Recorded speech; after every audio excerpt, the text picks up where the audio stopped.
El auge de las orquestas tropicales se enmarcaba dentro de un aumento de las discotecas y el comienzo de bailes con discos. Esto trajo como consecuencia la disminución de lugares en donde los músicos podían trabajar. El estreno de la película Saturday Night Fever, el 29 de junio de 1978, en los cines Metro, 18 de julio y Casablanca, generó un auge de las discotecas y lo que se conoció como música disco. Toda una generación de jóvenes creció en esa moda que invadía los medios de comunicación.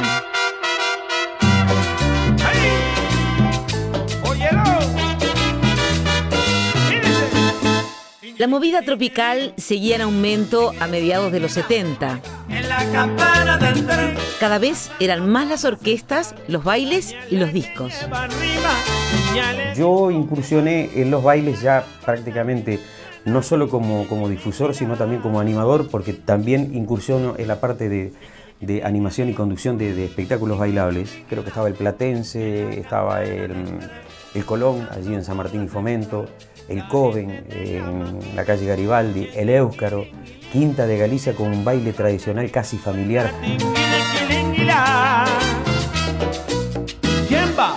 Por el 75, 74 más o menos, que hubo un boom así de la música tropical, y a nosotros nos pasó con un tema que fue el boom, un tema que se llamaba Sarandonga. Era un tema más dentro del repertorio.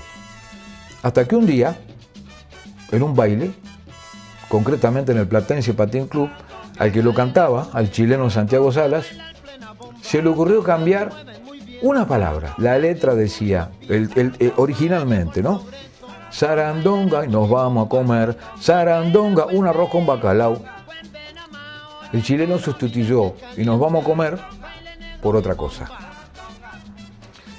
Fue empezarlo y la gente en los bailes, fue eso que es la pornografía de la música tropical. Y fue un boom, nosotros mismos estábamos extrañados, acá en el mercado modelo, todos los paragolpes de los camiones, nena, quiero sarandonga contigo. Sarandonga, nos vamos a coger, sarandonga, en lo alto del puerto, sarandonga, úñame con bacalao, sarandonga, mi vida pache, sarandonga. El sello Macondo se encargó de nuclear a las orquestas tropicales de más nombre en una jugada empresarial que hizo crecer al movimiento. Macondo había decaído en cuanto a lo que estaban vendiendo. Pero en un buen momento se encontraron con una persona que se llamaba de apellido Verón. Y viene esta persona con el dueño, el hijo del dueño del sello. Estábamos en el Éuscaro, escuchó la orquesta, el comportamiento de la gente y se ve que no hubo más. Y ahí firmamos el contrato. Y entonces se enganchan con nosotros. El sello Macondo se ocupó de acaparar las orquestas, las fue trayendo a una, dio buenas cantidades de dinero, de prima, lanzó la música tropical a las nubes, al estrellato.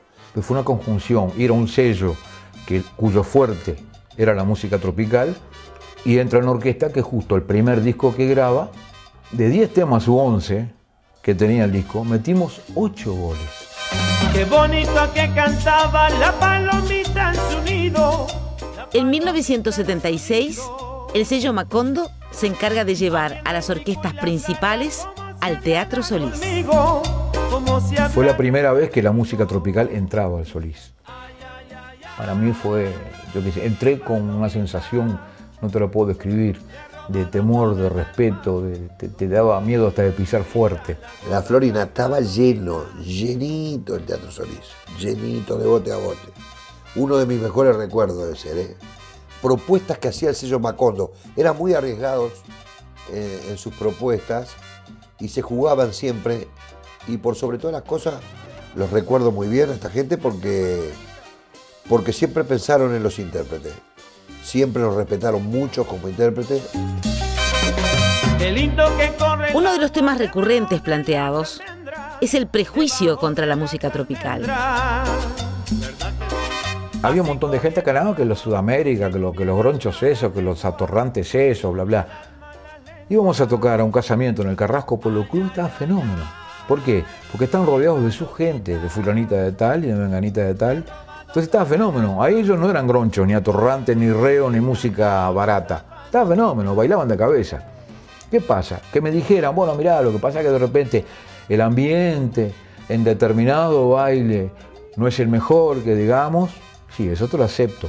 Que de repente a determinado sector de la población le guste ese tipo de música, no podés decir que esa música, ese tipo de música, es mersa o atorrante o re ordinaria, porque no podés tratar de mersa, atorrante o ordinario a un montón de países tropicales, a Colombia, Puerto Rico, a Cuba, todo eso. Es el folclore de ellos. En aquel entonces, por ejemplo, un ejecutivo que iba a ir a bailar música tropical. Iba, sí, claro que iba. Se escapaba de la casa el sábado de noche porque tenía cumpleaños de fulanita y tal, y se iba al Sudamérica, bailaba y después volvía a su casa y ya no ha pasado nada.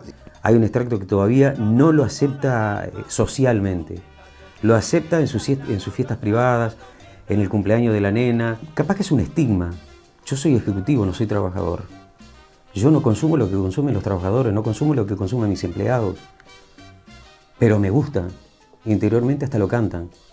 De hecho, trabajamos en esas fiestas de esos grandes ejecutivos. Lo que siempre estuvo en contra de la música tropical, o por lo menos que no la aceptó, fueron los grandes centros de poder en la comunicación. Los comienzos del tango también decían que era una música rea. Claro, es un tema de la sociedad, ¿no? De la ubicación de la jazz, gente, ¿no? Que es una música de las orillas. Y... O sea, el candombe no hace muchos años, cuando nosotros éramos chicos, esa situación existe, algo existe aún. Pero hoy está en todos lados, en todos los barrios. ¿Cuáles son las razones del éxito de la música tropical?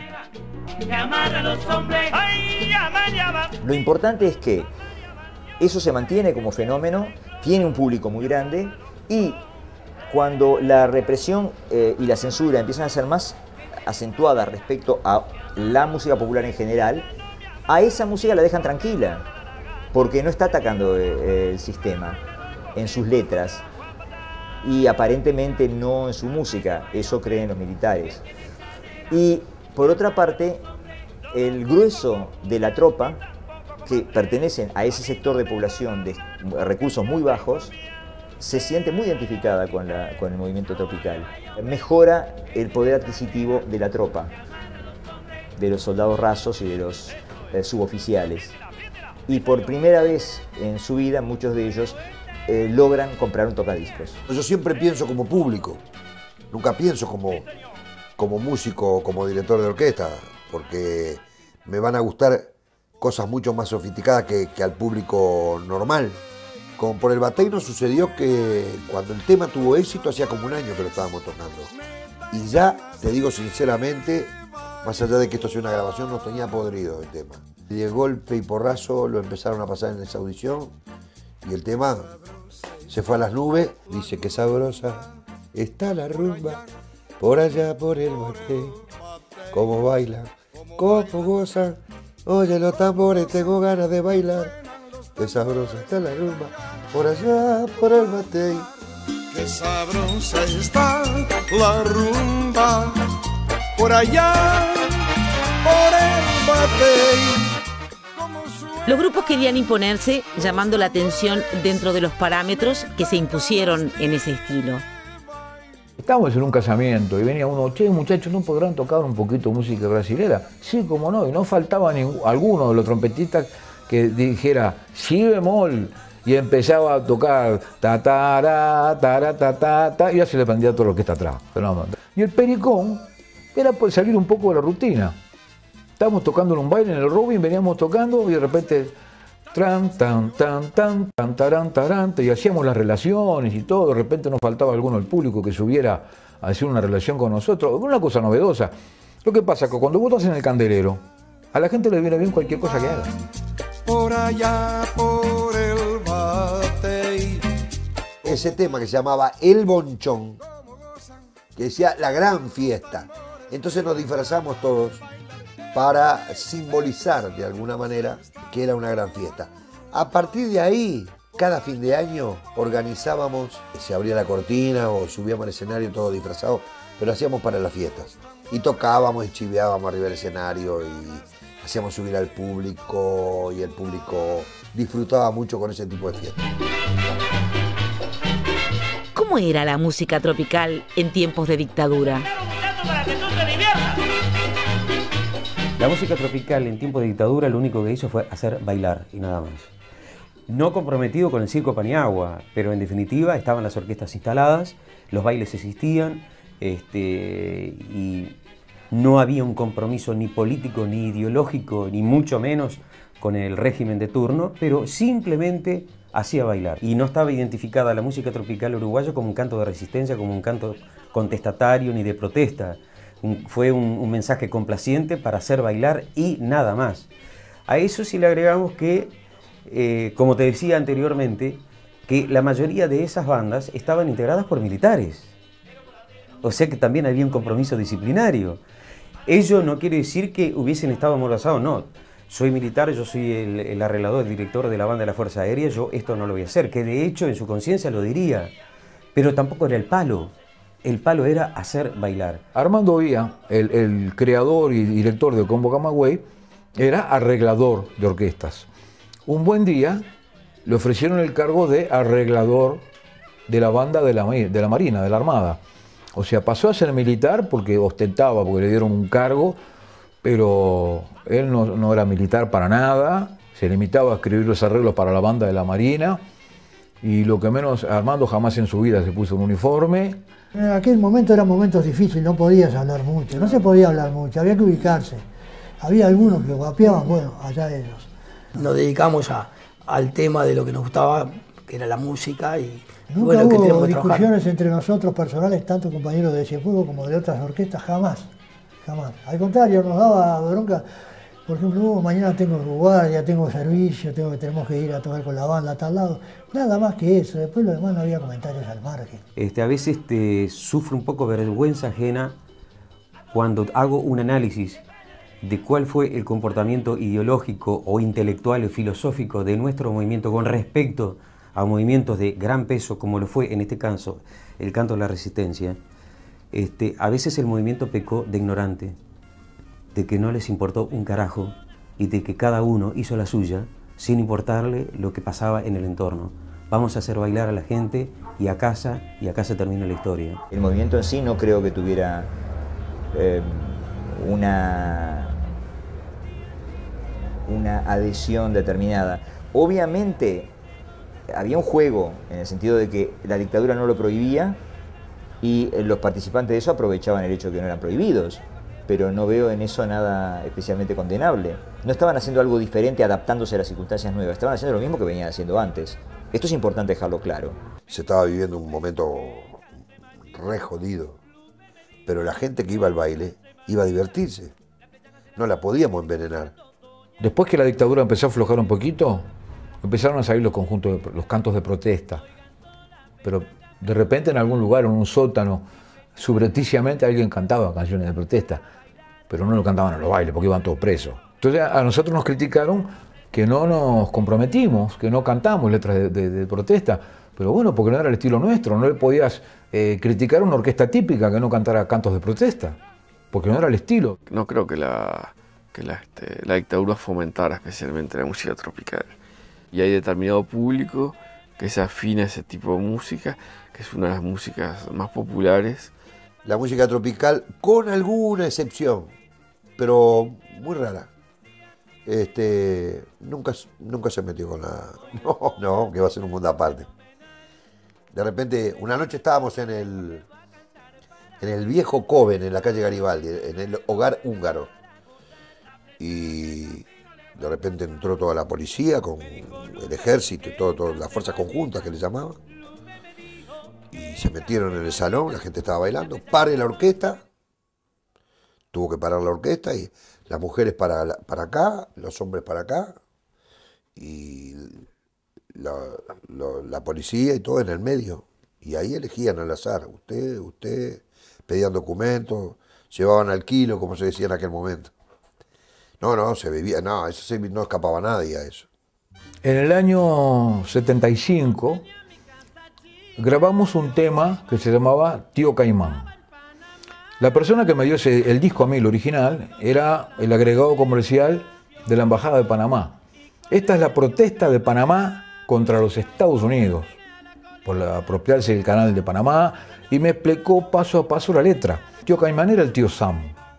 Cuando vino la tormenta, una vez que con un pretexto de ayudar en unas inundaciones se metieron ahí y no se fueron. Nosotros la sacamos y la gente no entendía un pito de la letra de protesta. A la gente le entró aquello, cómo mueve la colita, tío Caimán, como una señorita, tío Caimán. Le gustaba por eso. Pero ¿qué pasa? Hay una parte del tema en que decía, hoy con su cola cortada, pobrecito tío Caimán, le dieron palos en Cuba, le dieron palo en Vietnam. Eso no lo podíamos cantar porque si no, cuando salíamos del baile, estaban las chanchitas esperándonos. Le recortamos eso. Menea la colita, tío Caimán, como una señorita, tío Caimán. Menea la colota, tío Caimán, como una señorota, tío Caimán. Este inmenso territorio, tío Caimán, es una advertencia.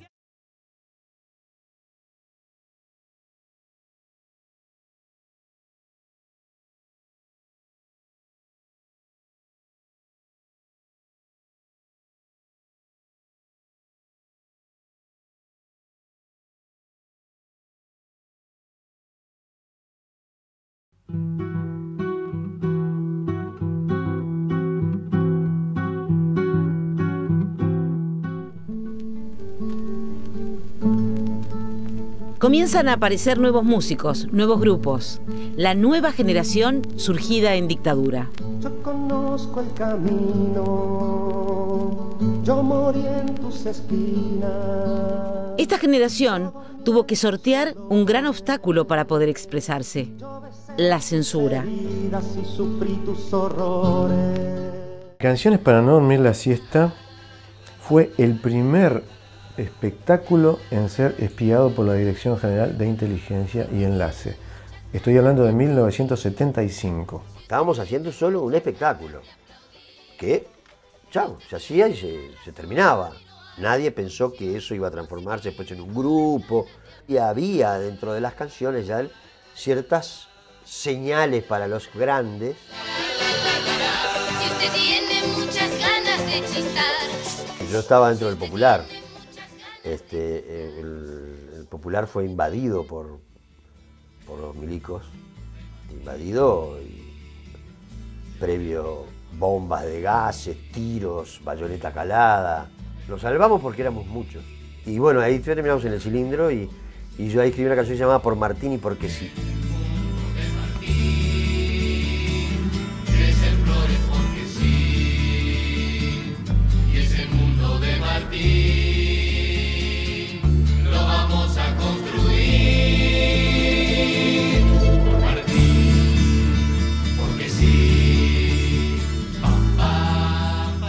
Un buen día estábamos ahí nosotros y llegan unos tipos y dice, bueno, nosotros somos de no sé qué, mojo, que nos dijeron que en este espectáculo queremos ver qué es lo que hay.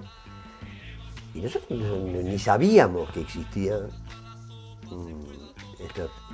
este tipo, ¿no? Y que se había armado una cosa así de censura, no sabíamos. Allí estaba Abella había llevado a sus hijos, no sé, a sus sobrinos, Abella de Banda Oriental, la editorial. Y claro, la primer barrida que hicieron fue en las librerías, ¿no? Entre ellos se llevaron las armas secretas de Cortázar, el cubismo, porque creían que hablaba de Cuba, ¿no? Bueno, entre estas cosas. Y él me dice, ese es Alén Castro, ese es el tipo encargado de la censura. Se ve que alguna mujer, nosotros pensamos, alguna mujer de Milico, que eran las peores, habrá dicho, ¿no? ¡Ay, ese espectáculo! Y nosotros empezamos a pensar qué era lo que había en el espectáculo, ¿entendés? Que podía ser tan... Y en esta canción, que hacíamos, que dice Por Martín y Porque Sí, el estribillo dice, y decía que el tío MacPato salga a trabajar, decíamos nosotros, ¿no? Y nosotros dijimos, ¿será eso? Fíjate vos la locura en ese tiempo, ¿no? Decíamos, ¿qué será esa parte? Y recuerdo que ese día cantamos que el tío MacPato no moleste más, ¿no? Y recuerdo que este hombre salió y había un compañero, el Manso, de teatro, que lo siguió, fue al boliche de la esquina, que está en Roslo y Colonia, a hablar por teléfono, Alén Castro. Y lo escuchó que le decía, escúchame, salvo que lo censuremos porque atacan a Walt Disney, no veo nada que sea... Fue lo que dijo ese tipo. Y que el Pato Donald no se enoje más. Que el tío Pato salga a trabajar. Que el tío Pato salga a trabajar. Nancy era una persona que había trabajado mucho con niños, es su especialización, ¿verdad? Era maestra de jardinera especializada, ella había hecho cursos especiales en Buenos Aires y en otros lados sobre la educación por el arte con los niños. Ella tiene su taller y crea su propio método, ¿no?, de enseñanza a través del arte y a través de la música. Y cuando Manolo quiere que lo escuchen desde la otra punta de la ciudad, ¿cómo canta? ¡Fuerte! Entonces... Se creó como una especie de propuesta teatral, pero eliminando la posibilidad de hacer obras argumentales, entendiendo que mantener en vilo la atención de un niño durante una hora y media, era mucho más difícil que hacer un espectáculo de estructura revisteril con cuadros musicales. El teatro para niños era considerado un teatro absolutamente de cuarta categoría. ¿Dónde va? Te hablaban. Y con moralina. Vamos a buscar el palo para que le pegue al lobo. El palo no quiere pegarle al lobo, el lobo no quiere sacar la chiva no quiere salir de ahí. Sal de ahí, chivita, chivita, sal de ahí, de ese lugar. Sal de ahí. Lo realmente fuerte era que nosotros, que ahí eso nacía de las cosas que habían llevado a la práctica a Nancy, con sus talleres, que era la participación de los gurises y de los adultos, a quienes incluíamos entre el espectador, ¿no? La participación que no fue una participación pelotuda de ¿por dónde se fue? ¿Por allá? Ah, bueno. No, sino que era jugar, hacerlos cantar, hacerlos bailar. Como un pájaro libre, como un pájaro libre,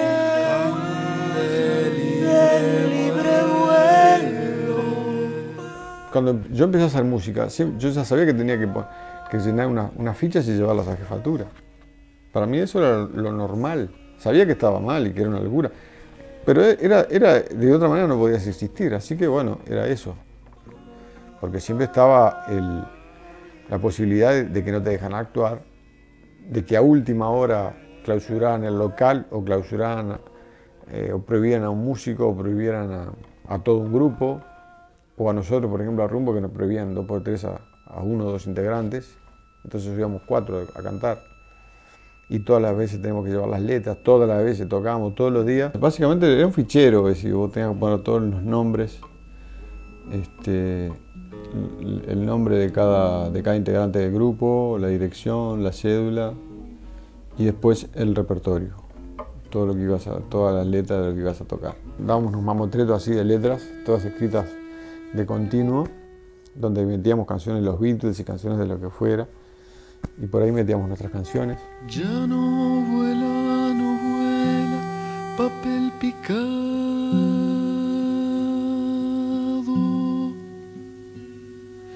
Pasaron los zapatos ilusionados.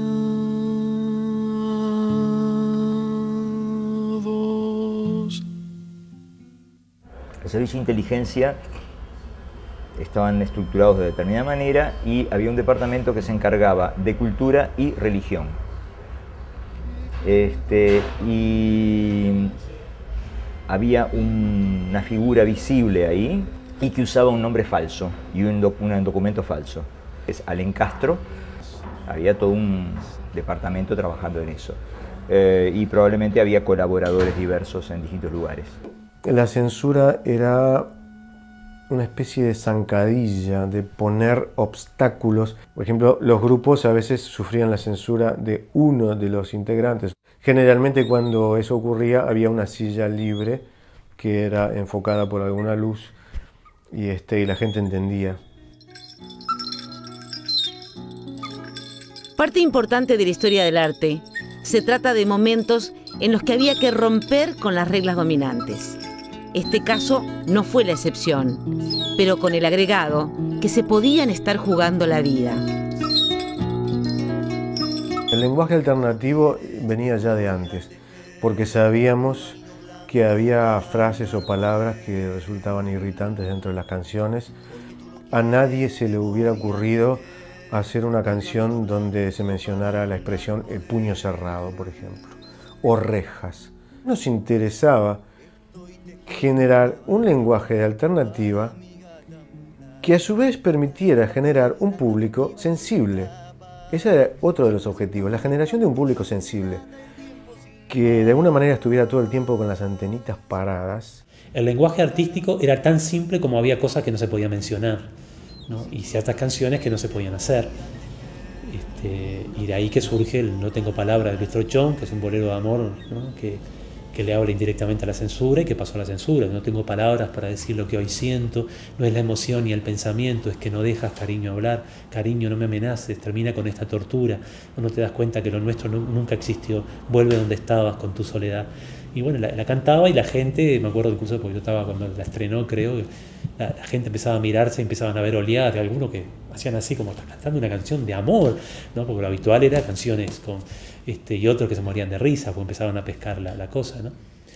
O que los que iban cantando empezaban su recital en el Teatro Circular con una versión instrumental de Milonga de Pelo Largo del prohibido Gastón Charlodino, contrabandeando incluso en su comienzo la Milonga Andar Lejos de Biglietti. Pero como era instrumental, las partituras no se pedían por triplicado, eso pasaba, pero eso generaba emotivamente en la gente mucho más que si lo hubieran cantado, ¿no?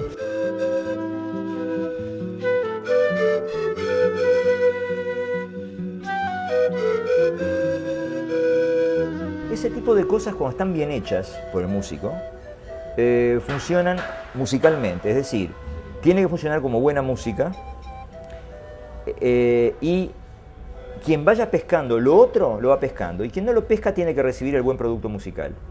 Y ese caso es un caso muy interesante en ese sentido, porque esa Milonga de Andar Lejos está jugando a muchas puntas. Por una de ellas es, por ejemplo, el juego que hace con las culturas indígenas del altiplano.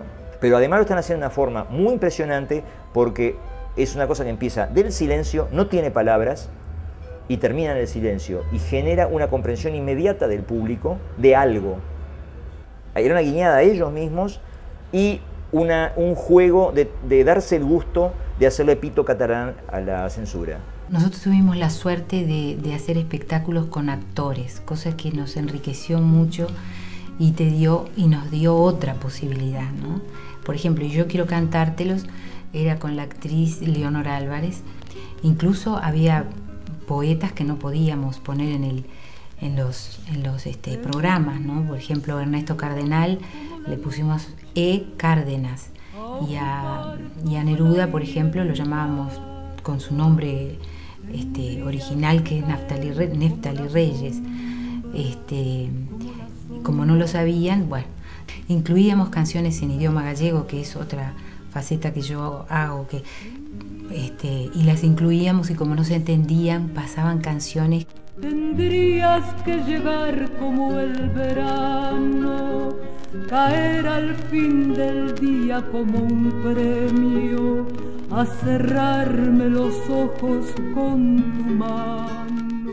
Tampoco nadie vaya a pensar que para que mejore la literatura de canción o para que se desarrolle la poesía es necesaria una dictadura. La dictadura tiene un aspecto que ni siquiera se lo ha planteado nadie nunca, positiva, entre muchísimas comillas, que fue la responsabilidad de buscar en la poesía verdadera formas de decir que eludieran y burlaran a la represión o a la prohibición. Por un lado a los creadores, pero también al público, porque al público lo obligó a ser más sutil para poder leer en la poesía lo que la poesía decía. Yo recuerdo en un momento determinado una canción que cantaba Enrique Rodríguez Viera, había puesto una música a un poema de Benavides, y después la cantaba Grupo Universo, se llamaba Ven te veo, bien te vi, nosotros la grabamos en Brasil también. Y vos sabés que esta canción fue muy graciosa porque en un momento hacía una referencia al alzamiento en el interior, pero hablando de un venteveo. Entonces decía, venteveo, bien te vi, que allá por Cañas cantaste, y en San Gregorio te alzaste diciéndome estoy aquí. Y los milicos la prohibieron porque decía una canción pornográfica. ¿Vos te imaginás un venteveo alzado? Me parece que no se molestaban mucho en analizar las letras, cuanto en eliminar algún tema. Claro, vos permanentemente estabas calculando que ibas, desde el punto de vista del lenguaje escrito, qué era lo que ibas a... qué palabra estabas utilizando. Y también redimensionó esa censura todo el lenguaje. Porque vos decías amanecer, decías... bueno, había palabras que casi no podías usarlas, pero... después, el para abrir la noche era claro lo que estamos diciendo. Sin embargo, vos podías defender eso como que era una lectura para abrir la noche del amor, a la luna, no sé qué. Para abrir la noche, cerrada de adentro, desde que su aliento es país de adiós. Esta muchachada sale sin disfraces, quiere su mensaje, abrir un portón. Para abrir la noche cerrada de afuera por un viento amargo. La gata del barrio se redoblante en sus azul, por donde al final las voces parejas, entonando quejas de esa fin de luz. Lo que queríamos era abrir la noche, despejar un poco, meter luz un poco en todo esto, sin ninguna soberbia, sencillamente era una manera de decir, de empujar el lenguaje también hacia una contestación, hacia una resistencia. Éramos gente muy joven, entonces no habíamos estado militando en tal o cual partido o no habíamos participado de tal huelga o tal cosa, ¿no?, que nos pudieran llevar presos por eso. Éramos hijos de alguna manera de la dictadura, entonces no teníamos un pasado sedicioso. Para abrir la noche, para abrir la noche, para abrir la noche. Nosotros componemos igual en aquella época que en esta. Podés hacer un análisis que se hablaba del amanecer, que se hablaba de la noche, que se cantaba alguna canción que era de un prohibido sin mencionar el nombre, sin mandar el nombre a la censura, ¿no? O una canción de un prohibido que era una canción de amor, de un prohibido, entonces que la aceptaban y que eso hacía que el prohibido estuviera ahí, entonces la gente la tomaba como tal, ¿no? O a veces hasta cantar en el estilo D. En la época de dictadura había muchos dúos que sonaban olimareños, por ejemplo, y la gente los aplaudía como si estuvieran ahí los olimareños. Lo que escribía estaba en gran parte, o sea, muy condicionado por toda la situación que se vivía en el país y todo, pero no específicamente por la censura. Creo que lo que más me influyó como desde el punto de vista de como censura fue Coriún, justamente. Algunas de las primeras canciones que hacía, por ejemplo, decía mierda, carajo, un montón de cosas, ¿no? Y como que él estaba muy preocupado y me aconsejó muy vehementemente, digamos, no cantar eso en público. Cuando tus sueños se hagan pedazos y te duelan los brazos, imagínate, mijo, imagínate. El habla, el propio lenguaje, el idioma, contempla una cantidad de metáforas, frases que son como imágenes, que quieren decir otras cosas. Eso lo hacemos todo el tiempo sin darnos cuenta. Ahí quizá, bueno, poníamos un poco más de esmero y tratábamos de hacer algo más poético. La noche es mía y el día también. Yo nunca duermo, llevo mi agonía hasta los límites del cuerpo. Estaba Rumbo y nosotros. Entonces habían prohibido cantar a Carlito Vicente. No, lo dejaban tocar, pero no podía cantar. Lo dejaban tocar, pero no podía cantar. Y a mí me prohibía. Entonces, a Carlito Vicente la acompañaba Cristina. Era uno de los tantos, pero la acompañó Rubén Olivera, Toto Méndez, Gustavo Fernández, Abel García. Llega un señor agente policía con un papel que dice: ¿usted es el señor Albanoa? Sí, señor. Dice: acá tengo una carta oficial del comisario. Entonces, la carta decía que yo tenía prohibido subir al escenario. Entonces yo le fundamento al tipo que era mi trabajo, que si yo no cantaba, no cobraba, si no cobraba no comía, y que en última instancia lo que decía ese papel no era que yo no cantara, era que no subiera al escenario. Entonces íbamos a cumplir lo que decía allí. Y bueno, después de convencerlo, Mario cantó sobre el escenario y yo abajo del escenario. Y era ridículo. Hasta sucumbir, liberar la patria o si no morir. La preocupación que tenían era que no tenían motivo sólido para darme con todo a mí. Y yo tenía muy claro que yo no era ni comunista, ni era tupamaro, pero le rompía los esquemas, porque yo al sentirme un poco seguro, no me los voy a ir de guapo ahora, los toreaba un poco, ¿no? A mí me decían, bueno, vas a cantar mañana en tal lado, bueno, mirá que van a estar los muchachos míos y no puedes cantar esta y esta. Y yo empezaba cantando esta. Y los tipos de abajo me miraban, otra vez te tenemos que llevar. Y yo llegaba allá y me hacía el bobeta, ¿no? Cosa que no me costaba mucho. Digo, no, pero lo que pasa es que a mí usted me dijo que no cantara esta y esta. Y, no, yo te dije esta y esta. Y bueno. Metralle Mena y su bandidaje, que acá está Encina con su coraje. Metralle Mena y su bandidaje, aguanten criollos a esos salvajes. La tapa del primer disco Dios mío es una tapa negra, con las canciones muy crispadas, con mucha tensión, muy cercano al grito, con letras muy crispadas, ¿no? Entonces eso puede ser una característica de la época. O sea, las coordenadas eran coordenadas de cierto tono pesadillesco.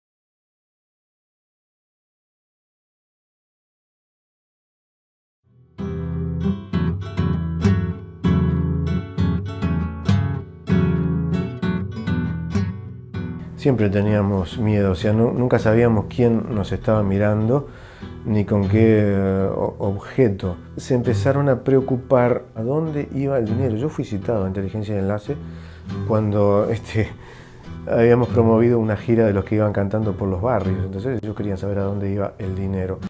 Muchas de esas actividades que estaban los cantores populares fueron para generar fondos para familiares de presos, para sacar compañeros que estaban en la clandestinidad, para ayudar en un montón de aspectos, ¿no? Y por cierto, en última instancia fue un medio de vida. No hemos encontrado en los documentos históricos la importancia que tuvo la cultura o en todo caso el canto popular. Un caso particular fue el de los nocheros, los cuales dicen no haber tenido contacto con el requisito de presentar las letras y pedir autorización cada vez que iban a cantar. No, yo eso lo escuché, sí. Eso lo escuché, pero lo desconozco. Creo que había que presentar, concretamente en el caso nuestro, era de acuerdo a cómo estuviésemos de la garganta, los temas que hacíamos, los más altos, los de tono menor, en fin. Nos decían que vivíamos cantando en los cuarteles. Sí, íbamos a cantar, a muchos cuarteles fuimos a cantar. Nos pagaban. No sé si de Caja Chica al cuartel, alguna vez de la DINAR, aprovecho de decirlo, otras veces del Casino de Oficiales, y muchas veces gratis por tener amigos de la época liceal. En el año 66, exactamente, el señor Hugo Romay nos envía a la Brigada Aérea número 1 como regalo de Canal 4 para una fiesta de fin de año de los oficiales. Ahí trabamos amistad con muchos de los oficiales y jefes y se tomó como costumbre que los fines de año íbamos a amenizar las reuniones de la Brigada Aérea 1 y de la 2 en Durazno también, porque trabajamos mucha amistad. Por la tibia caricia de arena. Un libro escrito por un ex militar llamado Memorias de un ex torturador acusa a los nocheros de mantener reuniones periódicamente con contrainformación de inteligencia para acusar a los artistas que eran de izquierda. Es algo tan ridículo que cae por su propio peso. Hace un rato hablamos de que empezó una movida de canto popular. No sé, la contrainformación o el espionaje del ejército necesitaba de los nocheros para saber quién eran del canto popular y quién no. Canta la vida misma que ha nacido en el dolor. La censura y las medidas restrictivas afectaban a los artistas y a la totalidad de la población. Tenías que salir con la cédula, tenías que salir a determinados lugares, tenías que tener un poco de cuidado con quién ibas a veces. La salida clásica de esa generación fue el cine, ¿verdad? Se había dejado mucho de bailar y lo que funcionaba mucho eran las reuniones en casas de familia. Se organizaban, tenían una casa grande, un living enorme, todavía la tienen, Osvaldo y Susana. Y entonces ellos sacaban todos los muebles, era un lío aquello, y armábamos un pequeño escenario y ellos cobraban la entrada para nosotros, ¿no? Abierto al público, mira, fulano, al público allegado, ¿no? Que sabíamos público amigo, pero se cobraba, se daba, me acuerdo, una copa de vino, una empanada. Ese era también, iba con la entrada. Pero estábamos corriendo un riesgo enorme, ¿no? Porque o sea, era todo con cortina cerrada, había la puerta de la quinera. O sea, ellos corrían, ¿no? No olvidemos al miedo si vive dentro, como alertando los sentimientos. No ando ahora cuidando de tanto frío. Era muy complicado, realmente era muy peligroso. Te estaba jugando la vida. De hecho, una cosa muy sencilla como hacer un cumpleaños en una casa implicaba pedir permiso a la comisaría y llevar la lista de los invitados con todos sus datos personales. O sea, no se podía andar más de 3 personas juntas en la calle porque ya era considerada una zonada, te llevaban preso, con todas las consecuencias que yo tenía, ¿no? Y alguna vez algún cumpleaños terminó con algún allanamiento. Siempre llegaba uno y no viste a nadie afuera, no había ningún Maverick afuera. Maverick eran los Ford que usaban normalmente la Dirección de Inteligencia para caerte y llevarte. Tú sabes que yo nunca tuve miedo, no sé si era inconsciente porque era muy joven o qué, yo miedo nunca tuve. Sabía lo que estaba haciendo, sabía que estaba arriesgando mucho, pero miedo no sé. Yo creo que era una cosa, era más fuerte. Una cosa general, ¿no? Sí. A mí también, a mí cuando me paraban, porque claro, al tener barba ya estabas así marcado, ¿no? Te paraban por tener barba, ¿no? Y te metían en cana por tener barba. Cuando las famosas chanchitas, que vos ibas caminando por una calle, entonces se te paraba una chanchita al lado tuyo, iba al mismo paso tuyo. Y los tipos te iban mirando así, ¿no? Donde vos te pusieras nervioso, chao, ahí la quedabas. Con la puerta abierta, entonces iban los tipos así con la metralleta, mostrando la metralleta con el pie afuera, así. Entonces, claro, vos imaginate que vos vas caminando por la calle y un tipo, 5 tipos que iban adentro, siguiéndote, mirándote así todo. Estoy atado a esta tierra donde tengo mis muertos y mi sombra. Los amigos que estaban afuera decían, bueno, mirá el mapamundi, hay otras sociedades donde hay gente que vive en democracia, donde hay pensamiento libre, donde hay artistas maravillosos creando cosas. Entonces eso, por un lado, te daba un poco más de estímulo, pero también te deprimía, porque después salías, yo qué sé, de un determinado lugar donde estabas 1 hora, media hora, 2 horas, 10 horas, compartiendo todas estas cosas, y salías a la calle y te podía pasar que parabas un ómnibus, y resulta que ese ómnibus estaba lleno de milicos, porque era una racia, no era un ómnibus, y en lugar de terminar en tu casa, terminabas en una comisaría. Me pasó una vez. Paré un ómnibus de noche y vi todo el mundo sentado, eran un montón de pasajeros, todos presos, ¿no? Gente que había ido deteniendo en la calle. Y ese es el tipo de sociedad en la que vivías.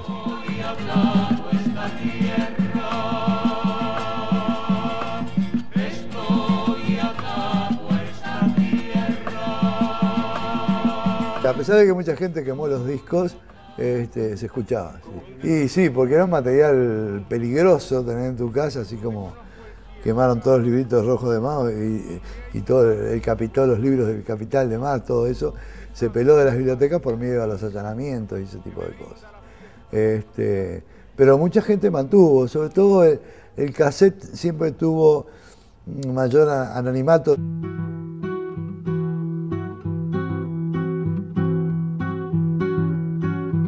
Prácticamente todo aquel que fuera de izquierda vivía con el permanente temor de caer detenido.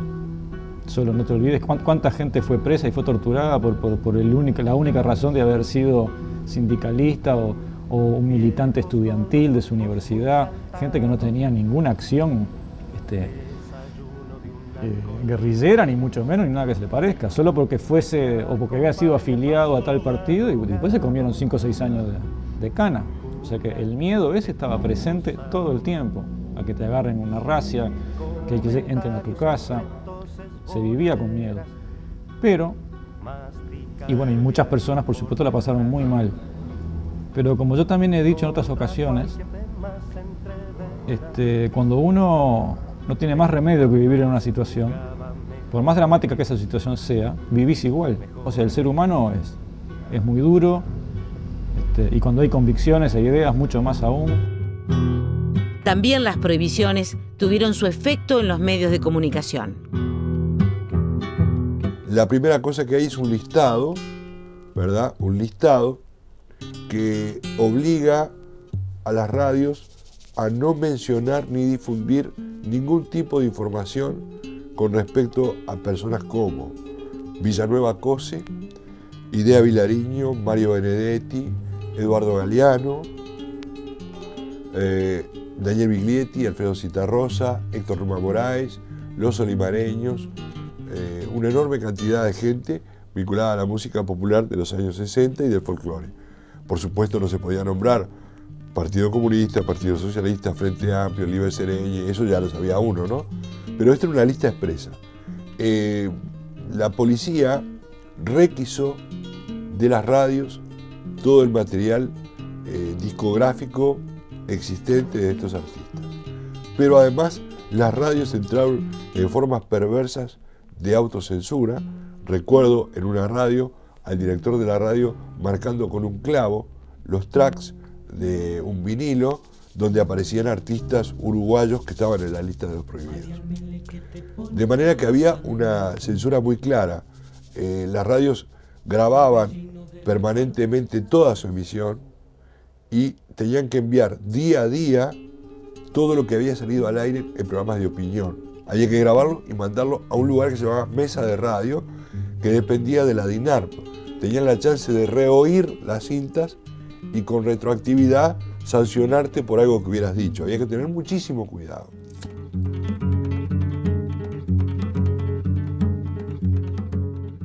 No se necesitaba la censura, nadie, los medios que quedaron no violaban nada. O sea, ahí se perdió toda una generación de periodistas por limitarse a eso, ¿no? A recibir comunicados en la redacción y transcribirlos y prácticamente no hacer entrevistas, no agarrar el teléfono para averiguar más sobre una noticia. Ellos no querían ser los que te censuraran, porque luego de la experiencia del Galpón, ¿no? Que terminó transformándose en un baluarte de la resistencia en el exterior, aprendieron de que la idea no era que echarte del país ni nada, sino era que te quedaras, pero con el temor, infundirte miedo para que vos mismo te autocensuraras. En el capítulo siguiente, en 1979, los espectáculos de música popular pasaron de los teatros a las canchas de básquetbol. En años de plebiscito, surge una canción que se transformó en uno de los símbolos de la lucha contra la dictadura. A redoblar. Porque el corazón no quiere.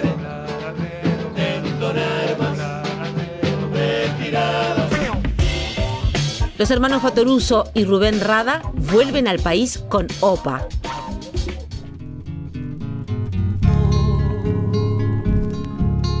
Llevando mi vida,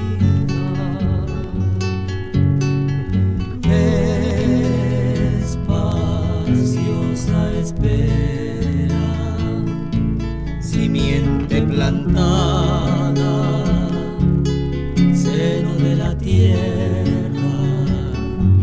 aclara mis ojos con fuerza gauderia. Canto el canto de gente que mira de frente y puede perder.